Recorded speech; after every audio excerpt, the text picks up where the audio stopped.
Hey, what is up everyone? I hope all of you are doing great, and in today's question we have, in the setup shown, the pulley and the threads are ideal. The spring of force constant K is massless.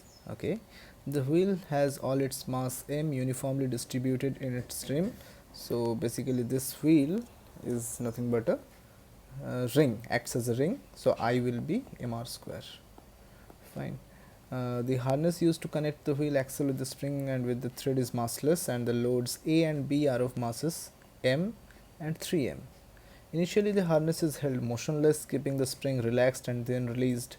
So initially the whole system was at rest, spring was relaxed and then it was released. So the whole system will, this two masses will fall downwards, hence resulting the potential energy, increase in potential energy of the spring.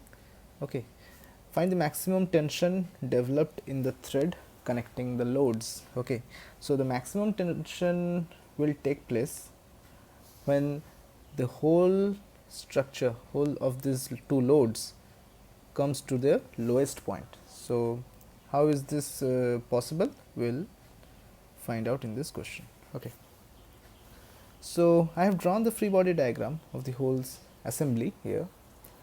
So at any instant when the whole system, when the pulley when the wheel is moving towards right and the whole load is moving downwards, okay, I have drawn the free body diagram.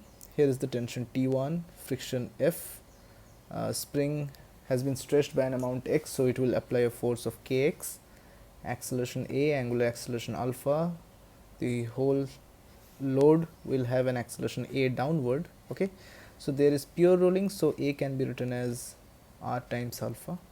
Okay, I have made separate free body diagrams of the three bodies A, B and the wheel.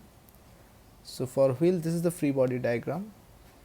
Force due to string T1, extension of spring causes kx towards left, acceleration A, angular acceleration alpha, friction.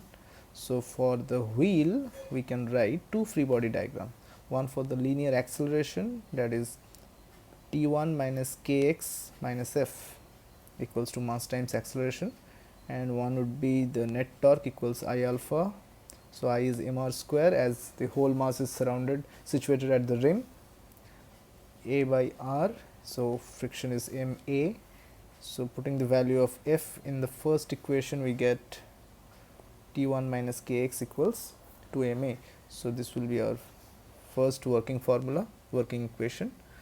From block A we can write T2 plus mg minus T1 equals mass times acceleration, this one.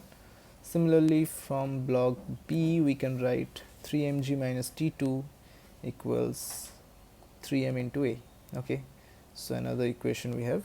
So adding equation 1 and equation 2, adding these two equations, we get T1 gets cancelled out, T2 plus mg minus kx equals 3ma. Okay, so this is our fourth equation.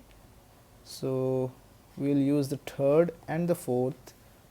3mg minus T2 will be equal to T2 plus mg minus kx. Okay, from here we get T2 as a function of x. Now T2 will be maximum when x will be maximum, and we know at maximum x the spring will be stretched by its maximum amount, that would also be x max.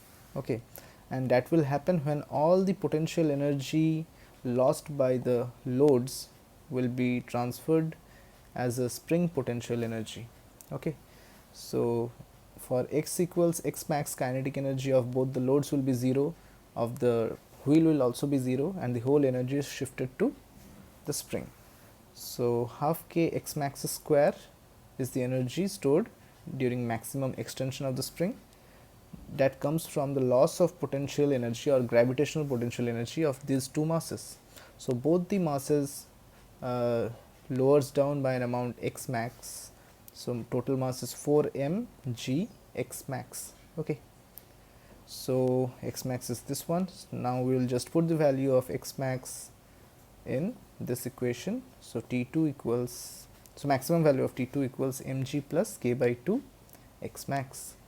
So maximum value of T2 we get is 5 mg. fine, and after that the whole structure will perform a simple harmonic motion. Okay, so I hope you all have found this video helpful and informative. If you are new to this channel, please do subscribe. If you like the video, please do share with your friends and teachers, and I'll see you in the next one. Peace.